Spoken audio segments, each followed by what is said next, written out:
दोस्तों ये induction cooktop का सर्किट है और इसको आज हम रिपेयर करने वाले हैं। इसमें आने वाले फॉल्ट को हम ठीक करेंगे, साथ में और भी कई चीज़ें आपको समझाएंगे, तो ज़रूर देखिएगा इस वीडियो को। कुछ ना कुछ सीखने को ज़रूर मिलेगा। कोई भी वीडियो छोटी नहीं होती है, यानी कि मेरे कहने का मतलब है कोई भी वीडियो आपके लिए नई नई चीज़ें लेके आती हैं। कुछ ना कुछ जानकारियाँ ज़रूर होती है हमारी वीडियो में, आपको सीखने के लिए भी मिलता होगा, कुछ ना कुछ नई चीज़ें जानने को भी मिलती होंगी, कोई चीज़ें आपके माइंड में ज़रूर बैठती होंगी जिससे इन फ्यूचर अगर आप रिपेयरिंग का काम भी कर रहे हैं तो ज़रूर काम आएंगी। आपको मेरी वीडियो कैसी लगती है कमेंट करके ज़रूर बताइए। चलिए स्टार्ट करते हैं। इंडक्शन कुकटॉप में 80% जो फॉल्ट होता है वो आईजीबीटी सेक्शन का होता है। जो इंडक्शन आपके पास रिपेयरिंग के लिए आते हैं, दिन के अगर 5 आ रहे हैं तो समझ लीजिए 3 या 4 के अंदर तो आईजीबीटी का फॉल्ट निकल के आएगा ही आएगा। ये होता ही होता है, एक्सपीरियंस के हिसाब से बोल रहा हूँ। अगर आपको भी अगर आप भी रिपेयरिंग करते हो तो आपको अपना आइडिया ज़रूर शेयर कीजिए, मतलब अपने एक्सपीरियंस ज़रूर शेयर कीजिए कमेंट में। बाकी 20% जो फॉल्ट होता है वो आता है 10% एरर वगैरह कोड का। एरर कोड का ज़ीरो एरर है, E6 एरर है, इत्यादि एरर कोड का आता है। बाकी 10% जो फॉल्ट होता है वो एसएमपीएस सेक्शन का होता है, वोल्टेज ना बनना, एसएमपीएस की आईसी खराब होना इत्यादि का। लेकिन एक्सपीरियंस के हिसाब से बोल रहा हूँ 80% फॉल्ट आईजीबीटी का ही होता है। बहुत कम केस होते हैं डायोड के खराब होने के, मेन डायोड के खराब होने के। तो यहाँ पर ये भी मेरे पास इसी केस में आया हुआ है, आईजीबीटी खराब है इसके अंदर। हम आईजीबीटी को चेंज तो कर देंगे, लेकिन काफ़ी बार क्या होता है कि आईजीबीटी लगाने के बाद तुरंत खराब हो जाती है, या कुछ दिनों बाद खराब हो जाती है, या फिर वो घंटे 2 घंटे चलने के बाद हीट होकर खराब हो जाती है। इसके कई सारे रीज़न हैं। कुछ रीज़न आपको समझाऊंगा और कुछ चीज़ें और भी आपको बताऊंगा। सबसे पहला रीज़न है आईजीबीटी जो आप डाल रहे हैं इसके अंदर नई वाली, क्या वो 100% ओरिजिनल है, ये जानना ज़रूरी है। अच्छा, इसकी कोई पहचान नहीं है। मैंने मार्केट से बहुत सारी आईजीबीटी खरीदी, लेकिन मेरे को बिल्कुल भी अंतर पता नहीं चल पाया। बहुत कोशिश की, लेकिन कब पता चलता है जब हम 5-6 आईजीबीटी मंगा रहे हैं, उनमें से सारी उस लॉट की सारी खराब हो जा रही हैं लगाने के बाद, तो तब पता चलता है वो हल्की वाली है। भले वो 25 एम्पियर की हो, 20 एम्पियर की हो, 15 की हो, उनमें से खराब ही निकल एक खराब निकली तो समझ लीजिए सारी की सारी वही खराब निकल रही है। तो हम कुछ नहीं कह सकते कि कौन सी खराब, कौन सी नहीं है, कौन सी बुरा है। लेकिन हाँ, एक चीज़ जब आप खरीद रहे हैं आईजीबीटी को, तो एक चीज़ ज़रूर याद रखना, जो बिल्कुल न्यू फ्रेश आईजीबीटी है, अगर वो आपको लेनी है तो सोच समझ के लीजिएगा, क्योंकि उसमें भी काफ़ी बार लोकल वाली आती है बिल्कुल, जो कि लगाने पर ख़राब हो जाती है। अब तो मैं बिल्कुल नई वाली तो यूज़ करता ही नहीं हूँ। अब आईजीबीटी यहाँ पर मैं यहाँ पर स्क्रैप से, जो स्क्रैप में बोर्ड आते हैं ना, उनके अंदर लगी हुई आईजीबीटी को निकाल के ये यूज़ करता हूँ।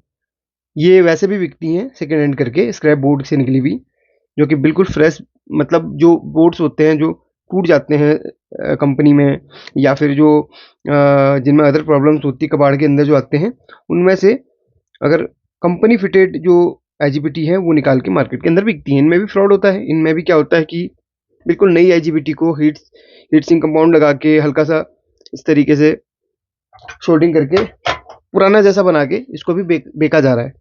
अब ये कौन क्या कर रहा है, कैसा कर रहा है, ये तो इस पे डीप नॉलेज मुझे नहीं है, और ना ही मैं इस पे कोई चर्चा करूंगा। हमारा काम है यहाँ पर आईजीबीटी फॉल्टी क्यों होती है इस पे जानने का, लेकिन कुछ चीज़ें आपको समझा दी है ताकि आप लोग के माइंड में ये चीज़ें रहें। अब यहाँ पर मेरे पास ये आईजीबीटी है, इसमें लगाऊंगा, लेकिन आईजीबीटी लगाने से पहले कुछ चीज़ों का ध्यान जरूर रखना है। अब यहाँ पर क्या है ना, जब मेरे पास आया बिल्कुल डेड कंडीशन में, और डेड कंडीशन में आया तो या तो इसकी मेन वायर खराब हो सकती है, या फिर आईजीबीटी शॉर्ट होकर फ्यूज को उड़ा सकती है, जैसे कि इस केस में हुआ है। अब यहाँ पर जब फ्यूज उड़ा हुआ देखा तो मैंने आईजीबीटी को चेक किया, जैसे आपको करना है। अच्छा, यहाँ पर डायोड सेम ना मिली होगी तो यहाँ पर इस तरीके से जंपर किया गया है, ऐसा भी आप कर सकते हैं। कभी कभी क्या होता है ना, डायोड की डायरेक्शन उल्टी हो जाती है तो जंपर करके इस तरीके से लगाना पड़ता है जुगाड़ तरीके से। तो हम आज फोकस आईजीबीटी पे करेंगे। तो देखिए इसमें गेट, कलेक्टर, मीटर तीनों शॉर्ट हैं आपस में। फर्स्ट पिन गेट की होती है जिसमें पल्स जाती है मेन माइक्रो कंट्रोलर से, और जो आईजीबीटी को रन करवाती है। ठीक है, तो सबसे पहले तो इस आईजीबीटी को हम बाहर निकाल लेते हैं। अब हमारे जब तक आईजीबीटी निकली कुछ चीज़ें समझाता हूँ। अब कभी कभी क्या होता है, जब आईजीबीटी आप लगा रहे हैं दूसरी वाली, अगर आपको लगता है 100% ओरिजिनल है, फिर भी वो ख़राब हो जाती है, तो क्या कारण हो सकता है इसका? बहुत सारे कारण होते हैं। पहला कारण ये कि जो आईजीबीटी आप लगा रहे हैं ना, ध्यान रखना, पहली बात वो ओरिजिनल हो, दूसरी बात सर्किट पे कोई अदर फॉल्ट ना हो। कभी कभी क्या होता है, गेट पे लगे जो ट्रांजिस्टर्स होते हैं वो शॉर्ट होते हैं, या उनमें हल्का सा शॉर्टिंग, हाफ शॉर्टिंग रहती है, तो वो IGBT के गेट पे है ना सीधे हमला करेंगे और IGBT को फॉल्ट कर देंगे, मतलब फॉल्टी कर देंगे। तो आपको क्या पहले IGBT निकालनी बाहर, और निकालने के बाद इस तरीके से कंटिन्यूटी मोड में रखना है, डायोड मोड में रखना है। डायोड कंटिन्यूटी एक ही होती है, किसी किसी में अलग भी होती है।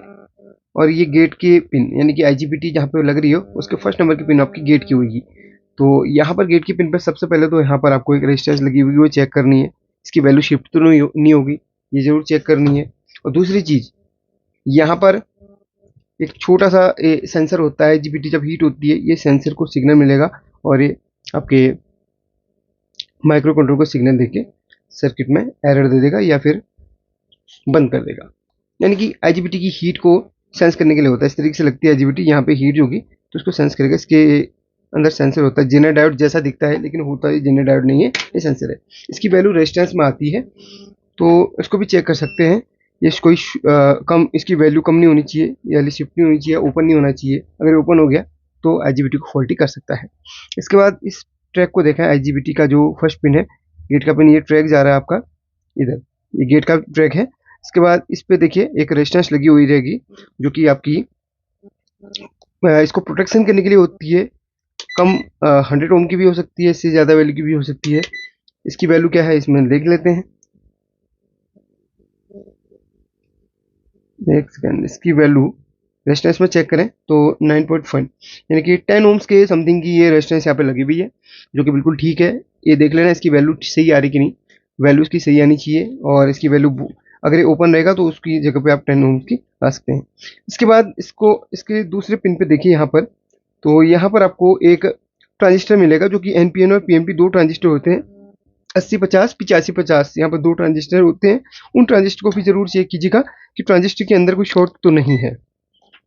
काफ़ी बार यहाँ पर ट्रांजिस्टर भी शॉर्ट निकलता है जो कि आपकी नई IGBT को उड़ा सकता है, तो शॉर्ट नहीं होना चाहिए, इस बात का ध्यान रखना। ये देखो, ये देखो, कोई इसमें शॉर्ट नहीं दिखा रहा, देखो शॉर्ट दिखाता है तो आप इसको निकाल के चेक करें। कभी कभी ट्रांजिस्टर सर्किट में लगे लगे कुछ और कंपोनेंट की वजह से भी हो सकता है शॉर्टिंग दिखाए, हो सकता है, ठीक है, तो निकाल के आपको चेक करना है। तो यहाँ पर सब कुछ ओके है। अब यहाँ पर इस सेट के अंदर, सिस्टम के अंदर IGBT क्यों हुई? लगभग काफ़ी सालों से इस फील्ड पे मैं काम कर रहा हूँ और मेरे एक्सपीरियंस के हिसाब से मैंने एक चीज़ बहुत बार नोटिस करी कि हम जब IGBT लगाते हैं, ठीक है, इस तरीके से क्या करते हैं, लगाते हैं और सोल्डिंग कर देते हैं। और आपने ध्यान दिया होगा कि ये पिन्स यहाँ पर ओपन रह जाती हैं, ये वाली पिन्स ओपन रहने की वजह से काफ़ी बार हमारे किचन के अंदर छोटे छोटे कॉकरोच होते हैं, छोटी छोटी अदर और चीज़ें भी हो सकती हैं। तो क्या होता है, ये सर्किट के अंदर घूमते हैं, भागते हैं इधर उधर छोटे छोटे कीड़े, और जैसे ही यहाँ पर टच होते हैं, टच होते ही ब्लास्ट कर देते हैं और IGBT को खराब कर देते हैं। अगर यहाँ पर ये फर्स्ट और सेकेंड पिन से टच हो जाए कोई कीड़ा या कॉकरोच, उड़ा देगा। गेट और कलेक्टर, ये गेट की पिन है, बगल में कलेक्टर की पिन है। तो जैसे कोई कीड़ा इस तरीके से या कॉकरोच इस तरीके से आता है घूमते घामते सर्किट के अंदर से, जैसे इन दोनों में टकराएगा, खुद तो वो मरेगा ही, साथ में ये IGBT को भी लेके उड़ेगा। गेट और इसमें क्या है, ये देखिए इस तरीके से क्या कर देगा, एक फ्यूज का काम कर जाएगा, मतलब एक वो क्या काम करेगा, जंपर का काम, माफ करना, जंपर का काम कर जाएगा। यहाँ पे जैसे जंपर करेगा, यहाँ का करंट पूरा गेट पे आके IGBT को उड़ा देगा। मैं इस सर्किट को भी जब साफ किया तो एक कॉकरोच इस तरीके से यहाँ पे चिपका हुआ था। चिपकने की वजह से ये देखिए, जैसे आप यहाँ पर देखें, ये घाव भी है इसके अंदर, ये चिपकने की वजह से, ये देखिए घाव भी है, चिपकने की वजह से इस IGBT को ब्लास्ट कर गया। यही चीज़ें देखनी है हमें। तो जब आप नई IGBT लगाएं तो इस पर क्या करें, ये स्लीव आती हैं, इस तरीके की स्लीव आती है, ठीक है, स्लीव आती है रबर की, तो स्लीव को चढ़ा लें, इस तरीके से स्लीव को चढ़ा लें। और स्लीव को चढ़ाने के बाद ही आपको यहाँ पर देखिए, स्लीव को चढ़ाने के बाद ही आपको सोल्डरिंग करनी है। ये देखिए स्लीव चढ़ा दी मैंने, इसके बाद इसमें इसको सोल्डरिंग करना है। अब क्या होगा, बिल्कुल इंसुलेशन बिल्कुल इसमें बना दिया हमने। अब ये कोई भी टेंशन नहीं है इसमें। अब हम इसको इजीली इस तरीके से सोल्डरिंग करके बिल्कुल प्रोटेक्ट कर देंगे। अब यहाँ पे कोई भी कीड़ा चल जाए कोई फिक्र नहीं अपने को। तो आपने कई नोटिस किया होगा, अगर आप इसकी रिपेयरिंग का काम करते हैं तो आपने भी क्या ये चीज़ें देखी कि जब आप रिपेयर कर रहे हो उसके अंदर कॉकरोच फंसा हुआ मिलता है, तो वही कॉकरोच इसको ख़राब करने का सबसे बड़ा एक ज़रिया होता है। तो उस चीज़ से हमें बचना है ताकि इसको हम इंसुलेट करें और अपने सर्किट को ख़राब होने से बचाएं। चलिए अब मैं इस पर स्क्रू वगैरह कस लेता हूँ और फिर से मैं इसको सोल्डरिंग कर लूँगा। अच्छा, हीट सिंक कंपाउंड यहाँ पे ज़रूर लगाना है। चलिए वो लगा के मैं इसको कस लेता हूँ। तो इसको मैंने सोल्डरिंग कर लिया। अब इस जगह पे आप देख सकते हैं, ये देखिए स्लीव जो चढ़ी हुई है वो यहाँ पर इंसुलेशन का काम कर रही है, जो कि यहाँ पर अभी कोई भी कीड़ा आएगा तो कितना भी टकरा जाए, कितना भी हो जाए, वो अभी ब्लास्ट नहीं होगा, वो ख़राब नहीं होगा। तो ये चीज़ अगर आप यहाँ पर नोटिस करते हैं IGBT को लेकर, इस तरीके से सारी चीज़ें नोट करते हैं, तो IGBT का लगा देंगे तो टेंशन फ्री हो जाइए, आपका कभी ख़राब नहीं होगी। अच्छा, एक चीज़ और मैं थोड़ा सा टिप्स आपको बताना चाहूँगा। सपोज कोई सर्किट आपका 1200 वाट या 1600 वाट का है और उसके अंदर आपकी 15 या 20 एम्पियर की कोई भी अगर आपको IGBT लगी हुई इसके अंदर मिलती है, तो आप थोड़ा सा बढ़ा के लगा लो। जैसे 15 एम्पियर के लगे तो 20 एम्पियर के लगाओ, 20 के लगे तो 25 एम्पियर के लगा लो, यानी कि 5 एम्पियर बढ़ा के लगा लो। अब ये नहीं कि यार कम वाट का है तो एम्पियर ज़्यादा एम्पियर की IGBT लगा के वो वहाँ पर क्या होगा, उतना एम्पियर आउटपुट करेगा, उतना नहीं करेगा। आउटपुट उतना ही करेगा जितने उसकी क्षमता है, जितना उसके अंदर माइक्रो कंट्रोलर में जो डिस्प्ले में फीड है वो उतना ही वो करेगा। ज़्यादा लगाने से क्या होगा, वो उतना झेल सकता है, उतना झेलेगा, उससे भी ज़्यादा वो लोड झेल लेगा। ठीक है, लोड उतना ही पड़ेगा जितना इसके अंदर फीड है, लेकिन वो ज़्यादा लोड देने में वो सक्षम है, झेलने में वो सक्षम है, इसलिए ज़्यादा एम्पियर की लगाएं। 20 की लगी है तो 25 की लगा लें, 15 की लगी तो 20 की लगा लें। ये चीज़ आप नोट कर लें, कभी भी IGBT ख़राब नहीं होगी। चलिए, आई होप कि आपको ये वीडियो पसंद आएगी, सारी चीज़ें आपको आपने नोटिस करी होंगी। अगर लगी है तो वीडियो लाइक करके शेयर कर लेना। अच्छा, यहाँ पर एक फ्यूज जो कि अपना 10 एम्पियर के लगभग का लगेगा, तो वो मैं लगा लूँगा। फिलहाल अभी इस वक्त तो नहीं है तो लगा लूँगा। फिलहाल एक जंपर करके आपको ऑन करवा के दिखा देता हूँ, ठीक है। तो यहाँ पर मैं फिलहाल के जंपर लगा देता हूँ। अच्छा, आपके पास अगर यहाँ पर है ना इस तरीके की कोई वायर नहीं है, मतलब फ्यूज नहीं है, अगर आपके पास इस तरीका का फ्यूज नहीं है तो सिर्फ 2-3 वायर इस तरीके से ले लें, पतली पतली सी 2-3 वायर ले लें और उसको फ्यूज के ऊपर इस तरीके से लगा लें। ठीक है, ज़्यादा मोटी नहीं लगानी है, इतनी लगानी है कि वो शॉर्ट सर्किट होने पर उड़ जाए। फिलहाल के लिए मैं यहाँ पर चेक करने के लिए लगा रहा हूँ, बाद में फ्यूज लगा लूँगा, क्योंकि ये वीडियो तो मैं घर पे बना रहा हूँ, घर पे सारा सामान उपलब्ध नहीं होता, तो शॉप में जाके क्या करूँगा, इसको नया फ्यूज इसमें चढ़ा दूँगा। शॉप में सारी चीज़ें अपने पास उपलब्ध होती हैं, तो शॉप में वीडियो बनाना इतना आसान नहीं होता, क्योंकि कस्टमर होते हैं उधर पे, और कस्टमर के सामने डबिंग करना, बोलना एक अजीब सा एक झिझक सी रहती है।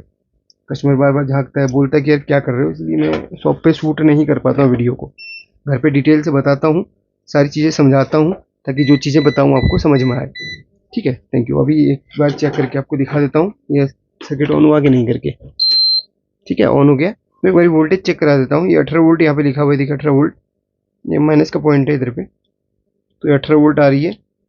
5 वोल्ट के लिए इसी के जस्ट बगल में अपने को चेक करना पड़ेगा, 5 वोल्ट आ रही है। 78.5 का एक रेगुलेटर यहाँ पे लगा हुआ रहता है, जो कि आपको ट्रांजिस्टर जैसा दिखेगा, ट्रांजिस्टर नहीं होता, वो रेगुलेटर होता है जो कि ट्रांजिस्टर के फॉर्म पे आपको लगा गया रहता है। ठीक है, तो 18 वोल्ट इधर पे आती है, 5 वोल्ट इधर पे आती है, जो कि आप 5 वोल्ट आपकी डिस्प्ले पैनल को चलाने का काम करती है और माइक्रो कंट्रोलर को चलाने का काम करती है 5 वोल्ट। और जो 18 वोल्ट होती है वो आपके फैन को चलाने का काम करती है, जो सर्किट के अंदर फैन है वो 18 वोल्ट उसको चलाती है। जब भी कभी आपका 18 वोल्ट नहीं आए तो वहाँ पर क्या करना, 18 वोल्ट वाले ट्रैक को आप देखना, वहाँ पर एक ट्रांजिस्टर लगा होगा। ट्रांजिस्टर क्या होता है, फैन को स्विचिंग करने के लिए होता है। जब आपका सर्किट चालू होएगा, जब आप उसको ऑन करेंगे तो एक वहाँ से सिग्नल आता है ट्रांजिस्टर पे, ट्रांजिस्टर उसको स्विचिंग करवा के फैन को ऑन करवाता है। तो कभी कभी क्या होता है, ट्रांजिस्टर खराब हो जाता है, तो जो कि 18 वोल्ट नहीं बना पाता प्रॉपर तरीके से। ठीक है, तो अगर वहीं से 18 वोल्ट नहीं आ रहा तो वहाँ पर आप SMPS में चेक करो। SMPS पूरा डेड है तो उसकी IC को चेक करके देख लो, AP 8012 या 8012 यहाँ पे IC लगी हुई रहती है, और उसको चेंज कर लो, काम बन जाएगा अपना। IC से पहले आप एक रेजिस्टेंस यहाँ पर होता है वो भी चेक कर लेना, प्रोटेक्शन के लिए लगा होता है फ्यूज के तौर पे। ठीक है, सारी चीज़ें चेक कर लेना। बाकी अदर वीडियो में डिटेल से बताया हुआ है, उनको भी जाके देख लेना। अब मैंने एक काम यहाँ पे करना, फ्यूज को चेंज करना, वो कल कर दूंगा। बाकी चीज़ें आपको समझ में आ गई होंगी, अगर आ गई होंगी तो लाइक करके शेयर करना। Thank you so much watching this video.